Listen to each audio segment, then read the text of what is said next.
ఇప్పటికైనా శ్రీవర్షినికి మించిపోయింది లేదు. చేసిన తప్పు తెలుసుకొని అందరు నవ్వుకుంటున్నారు, అందరూ గలీజ్గా మాట్లాడుకుంటున్నారు. నాకెందుకు తప్పు అనిపించట్లేదు, ఇంతమందికి తప్పు అనిపించిన విషయము నాకెందుకు తప్పు అనిపించట్లేదని ఒకసారి ఆలోచించుకుని మైండ్ సరి చేసుకొని వీలైతే డాక్టర్ల దగ్గరికి వెళ్ళి సైకాలజిస్టుని కలిసి తన మైండ్ సరి చేసుకుని తల్లిదండ్రుల దగ్గరికి పోతే ఆ అమ్మాయి ఎలా వెళ్ళిందో ఎలా వచ్చినా సరే తల్లిదండ్రులు ఆ అమ్మాయిని ఆదరించి హక్కుని చేర్చుకుని తమ బిడ్డ తిరిగి వచ్చినందుకు సంతోషపడతారు. ఏంది అసలు టీవీ యూట్యూబ్ ఓపెన్ చేస్తే ఈ దరిద్రాలు చూడలేక జనాలు చచ్చిపోతున్నారు. ఒక్కొక్క కామెంట్ చూస్తుంటే మైండ్ పోతుంది.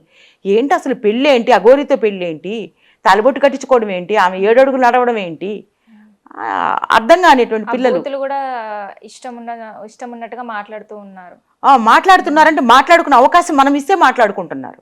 నువ్వు చేసింది తప్పు కాబట్టి అందరూ మాట్లాడుకున్నారు, నువ్వు చేసింది కరెక్ట్ అయితే ఎవరు మాట్లాడుకుంటారు? ఇష్టం ఉన్నట్టుగా బూతులు వదిలేస్తున్నారు. అఘోరికి ఇష్టం ఏంటమ్మా, అఘోరికి ఇష్టం ఏంటంటే అఘోరి టార్గెట్ చేయడం అమ్మాయినే టార్గెట్ చేసింది, ఇంతకుముందు రాధికని టార్గెట్ చేసింది. ఆ రాధికతో ఎందుకు విడిపోయింది అనేది ఆ కారణాలు వెతికినట్లయితే ఆ రాధిక కూడా ఏం చెప్పట్లేదు. అంటే ఏమైనా భయపెట్టి ఉండొచ్చు, నువ్వు కనుక పబ్లిక్లో కనుక మాట్లాడావంటే నీ అంతు తెలుస్తాను. ఇప్పుడు బ్లాక్మెయిల్ మామూలే కదమ్మా, ఎవరైనా ఏమైనా మనకు దొరికింది అనుకో వాళ్ళ దగ్గర ఇన్ఫర్మేషను ఫోన్ చేయడం, వాళ్ళు బ్లాక్మెయిల్ చేయడం. నువ్వు కనుక ఈ విషయం ఎవరికైనా చెప్పినట్లయితే నీ వీడియోలు బయట పెడతాను, లేకపోతే నేను ఇది చేస్తాను అది చేస్తాను అని చెప్పి ప్రతి ఒక్క వెధవకి అందరికీ చేసేవాళ్ళకి చేసేవాళ్ళ గురించి మాట్లాడుతున్నాను. ఆ దరిద్రాలు చేస్తారు చూడండి వాళ్ళందరి గురించి చెప్తున్నాను. అలా ఎదుటివాడి ఎమోషన్స్ని ఎదుటివాడి బలహీనతలను బేస్ చేసుకుని బ్లాక్మెయిల్ చేసుకే బతికేటువంటి కొన్ని పిచ్చి కుక్కలు ఉంటాయి అన్నమాట.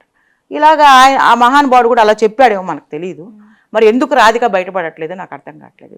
సో ఇప్పటికైనా మించిపోయింది లేదు. శ్రీవర్షిని ఈ రోజుకైనా నిజం తెలుసుకొని నేను తప్పు చేసినాను, తప్పు అయిపోయింది, క్షమాపణ అడుగుతాను, వాళ్ళ అమ్మ నాన్న క్షమాపణ అడిగి నీకు ఒక నమస్కారం అని చెప్పి అఘోరికి నమస్కారం పెట్టి వెనక పేరెంట్స్ దగ్గరికి వచ్చినట్లయితే వాళ్ళు ఆదరించి సంతోషపడతారనేటువంటిది నా భావం.